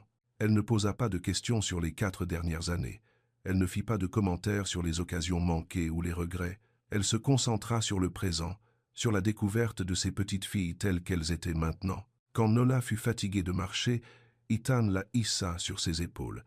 Quand Nia laissa tomber son nouveau canard dans une flaque, Marjorie l'aida à le nettoyer sans en faire tout un plat. « Elle est différente de ce à quoi je m'attendais, » dit doucement Amara à Ethan, pendant que Marjorie aidait les jumelles à ramasser des pierres intéressantes. « Différente comment ? Plus chaleureuse, moins contrôlante. Peu être qu'elle fait des efforts, ou peu être qu'elle est douée pour faire semblant quand elle veut quelque chose. Peu être, mais je crois qu'elle est sincèrement désolée. Le temps nous le dira. » En retournant vers le parking, Marjorie marcha à côté d'Amara. « Merci, » dit-elle doucement, « de me donner une chance. »« Je vous donne une chance pour elle, » répondit Amara. « Elle mérite de connaître leur grand-mère, si elle est prête à en être une bonne. Et si je ne le suis pas, si je gâche tout, alors vous n'aurez pas une autre chance. C'est juste. » Ils atteignirent les voitures, et Marjorie hésita avant de dire au revoir. « Ça vous irait si je téléphonais cette semaine pour prendre de leurs nouvelles ?» Amara regarda Ethan, qui hocha légèrement la tête. « Vous pouvez appeler, » dit-elle, « mais pas trop souvent, et pas trop tôt le matin. Bien sûr. Et si vous avez des inquiétudes sur la façon dont on les élève, vous en parlez avec nous en privé. Vous ne nous sapez pas devant elle. Je comprends. Bien. » Marjorie fit un câlin d'adieu à Ethan, un câlin prudent, hésitant, suggérant qu'ils étaient tous deux encore en train d'apprendre à être de nouveau une famille. Puis elle s'agenouilla pour dire au revoir aux jumelles. « Merci de m'avoir permis de vous rencontrer aujourd'hui, » leur dit-elle. « J'espère pouvoir vous revoir bientôt. »« Vous pouvez venir chez nous ?» demanda Nia. « Si votre maman et monsieur Ethan disent que c'est bon, j'adorerais visiter votre maison. »« Soulan Gozan. On n'a pas de maison pour l'instant. » dit Nola avec pragmatisme. On habite chez Monsieur Ethan jusqu'à ce que maman nous en trouve une nouvelle. Marjorie parut surprise, mais ne commenta pas. Eh bien, où que vous habitiez, j'adorerais venir si on m'invite. Après son départ, tous les quatre se dirigèrent vers le terrain de jeu. Les jumelles coururent droit vers les balançoires, et Ethan les poussa pendant qu'Amara s'asseyait sur un banc à proximité. « Ça s'est mieux passé que je ne le pensais », dit-elle quand il la rejoignait. Elle faisait des efforts. « Oui, être trop d'efforts. »« Comment ça ? Je ne l'ai jamais vue s'intéresser autant à ce que des enfants racontent. Quand on sortait ensemble, elle tolérait à peine les enfants lors des réunions de famille. Être que devenir grand-mère change les gens. Être qu'elle a compris qu'être gentille avec les enfants est le moyen le plus rapide de regagner tes bonnes grâces. Tu penses que tout ça est une comédie ? Je pense que c'est une femme intelligente qui sait qu'elle a merdé et essaye de réparer. Que ça vienne d'un regret sincère ou juste du désir de contrôler la situation, je ne sais pas encore. Alors qu'est-ce qu'on fait ? On observe, on lui donne des occasions de faire ses preuves, et on protège les filles si elles commencent à jouer des jeux. Ce soir-là, après que les jumelles eurent dîné et pris leur bain, elles demandèrent à Ethan de leur lire une histoire avant de dormir. Il le faisait chaque soir depuis qu'elles habitaient chez lui, et c'était devenu un rituel qu'ils attendaient tous avec impatience. Ce soir, il leur lut un livre sur une famille d'ours qui partait en pique-nique. Les jumelles se blottirent contre lui dans le grand lit, les cheveux encore humides du bain, leur nouveau canard glissé sous leurs bras. « Monsieur Ethan » dit Nia quand l'histoire fut terminée. « Oui, tu vas être notre papa pour toujours ?» La question était si directe, si confiante, qu'Ethan mit un moment à retrouver sa voix. « J'aimerais bien, » dit-il finalement. « Si c'est ce que vous voulez. »« On veut ça, » déclara Nola avec décision. « Pas vrai, Nia. »« Oui, mais et maman ?»« Quoi, maman ?»« Les 12 hommes. Elle veut aussi que tu sois notre papa pour toujours. Il faudrait lui demander ça. » Les deux filles se tournèrent vers Amara, qui s'appuyait contre le chambranle de la porte en écoutant la conversation. « Maman, » relança Nia, « tu veux que Monsieur Ethan soit notre papa pour toujours ?» Une autre question chargée venant d'une enfant de 3 ans. Amara regarda Ethan, qui l'observait avec une expression qu'elle ne parvenait pas tout à fait à déchiffrer. « Je veux que Monsieur Ethan soit votre papa aussi longtemps qu'il le voudra, » dit-elle prudemment. « Et je veux qu'on trouve comment être une famille ensemble. »« Tous les 4 ?» demanda Nola. « Tous les 4. Dans cette maison ? On verra. On est encore en train de tout comprendre. Mais ensemble ? Ensemble. » Les deux filles sourirent comme si c'était la meilleure nouvelle de la journée. Être laitesse. Après avoir couché les jumelles et allumé la veilleuse, Amara et Ethan se retrouvèrent de nouveau dans la cuisine. C'était devenu leur lieu pour les conversations importantes, un territoire neutre où ils pouvaient parler sans le poids de l'histoire qui pesait sur eux. « Je pensais au duplex, » dit Amara, « celui dont a parlé Madame Rodriguez. Et alors ? Et je pense que je devrais le visiter. Pas parce que je veux partir d'ici, mais parce que j'ai besoin de savoir que j'ai des options. C'est logique. Je pense aussi qu'on devrait parler de ce à quoi ça ressemble sur le long terme. Si on veut vraiment faire ça, vraiment le faire, il faut qu'on règle les aspects pratiques. Comme quoi ? Pag, ensevated, l'argent, la garde des enfants, les décisions sur l'éducation et la santé des filles. Ce qui arrive si on n'est pas d'accord sur quelque chose d'important. Ce qui arrive si on se sépare.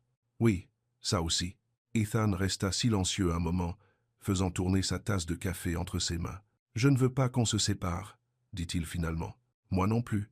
Mais vouloir quelque chose et le faire marcher, ce sont deux choses différentes. Alors qu'est-ce que tu proposes ? Je propose qu'on essaie, vraiment. Pas juste jouer à la famille pendant quelques semaines, mais construire quelque chose ensemble, avec des règles, des limites et des conversations honnêtes sur ce dont on a besoin l'un de l'autre. J'aimerais ça. Même si c'est difficile parfois, surtout si c'est difficile parfois. Les choses faciles ne veulent rien dire. » Le lendemain matin, dimanche, apporta une autre surprise. Amara se réveilla avec l'odeur des crêpes et le son des rires venant de la cuisine. Elle trouva Ethan et les jumelles couverts de farine, en train de retourner des crêpes difformes sur la plaque. « Maman !»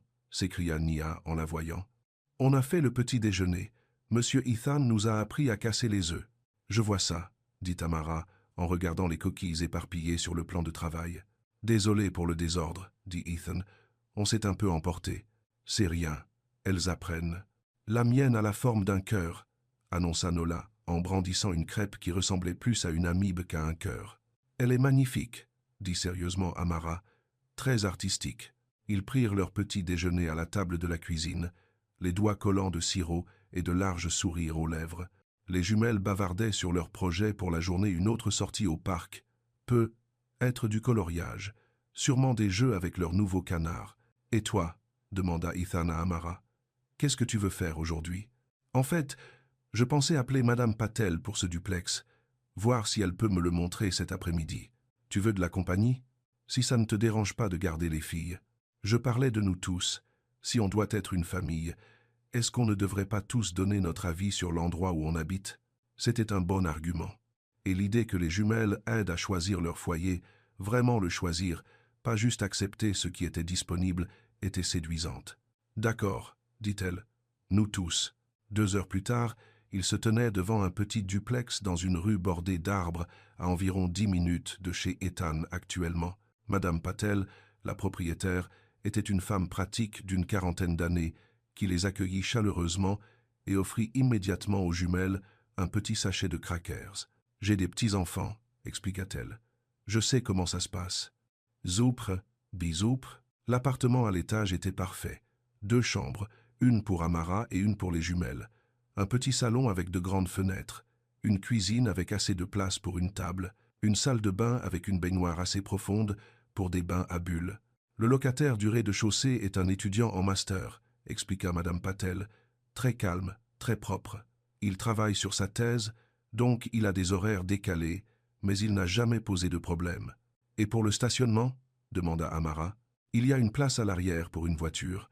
Stationnement dans la rue pour les visiteurs. Le loyer ?» Madame Patel donna un chiffre qui était dans le budget d'Amara, pas confortable, mais gérable. « Quand serait-il disponible ?» demanda Ethan. « La semaine prochaine, si vous êtes intéressés. » Les jumelles explorèrent les chambres pendant que les adultes parlaient logistique.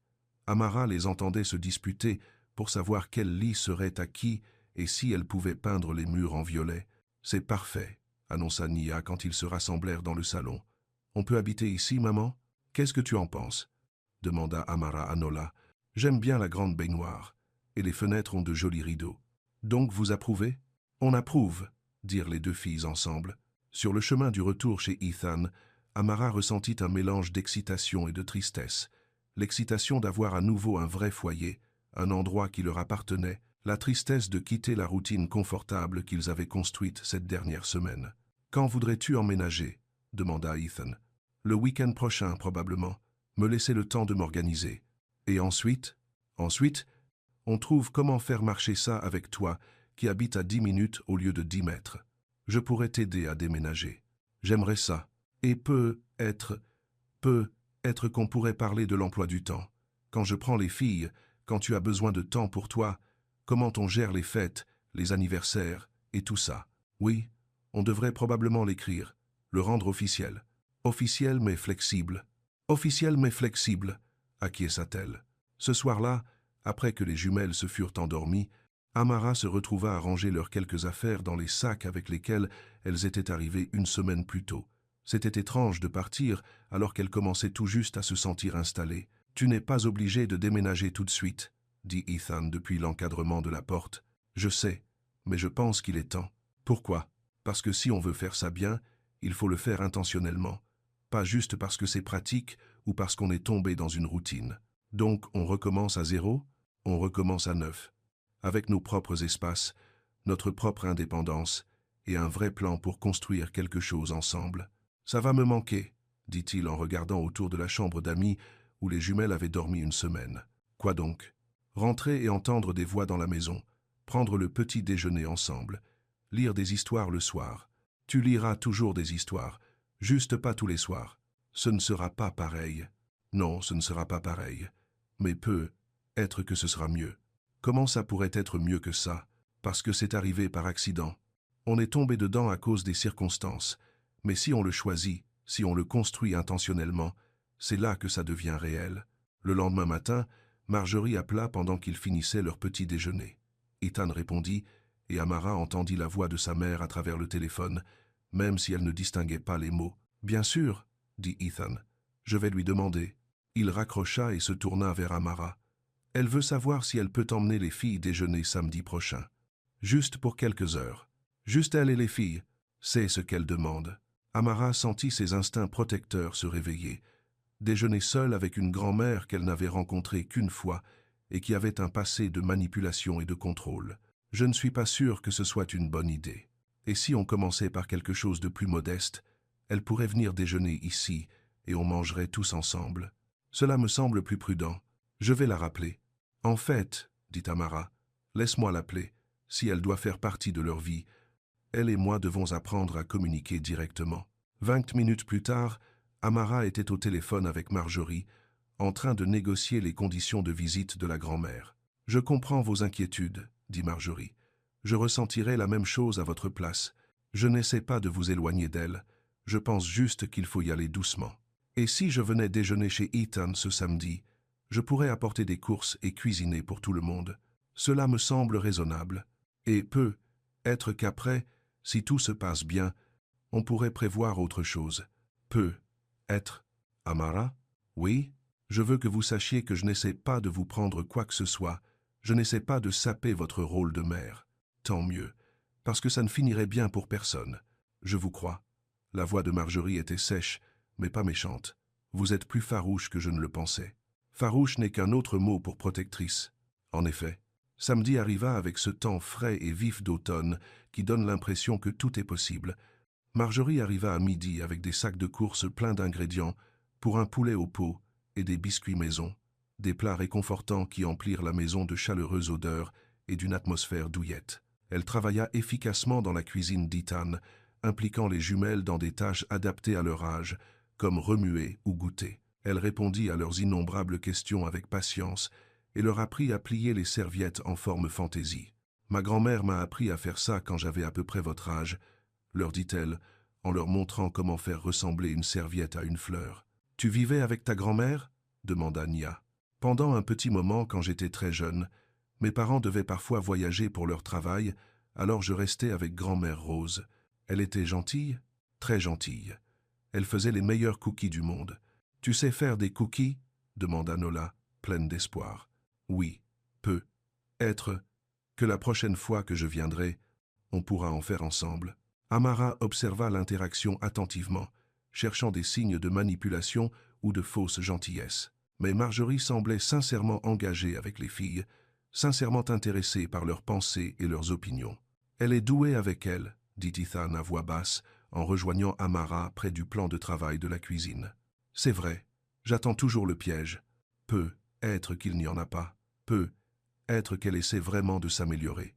Peut être. » Après le déjeuner, ils s'assirent tous dans le salon pendant que les jumelles jouaient avec leurs canards et coloriaient dans leurs livres. Marjorie interrogea Amara sur son travail, sur le duplex qu'elle projetait de louer, sur ses projets pour l'éducation des jumelles. « Avez-vous pensé au programme de pré-maternelle » demanda-t-elle. « Je sais que la sœur d'Ethan en a étudié plusieurs de bons quand ses enfants avaient cet âge. J'en ai regardé quelques-uns. La crèche Little Steps a un programme de pré-maternelle, ce qui serait pratique. Mais vous envisagez aussi d'autres endroits. Je veux m'assurer de choisir ce qui est meilleur pour elle, pas seulement ce qui est plus facile pour moi. C'est intelligent. Chaque enfant est différent. » C'était le genre de conversation qu'Amara n'aurait jamais imaginé avoir avec Marjorie Ward. Respectueuse, pratique, centrée sur ce qui était meilleur pour les jumelles plutôt que sur ce qui convenait le plus aux adultes. Quand vint l'heure du départ de Marjorie, elle fit un câlin aux filles pour dire au revoir et promit de téléphoner dans la semaine. « Merci pour le déjeuner, dit-elle à Amara, et merci de me laisser faire partie de tout cela.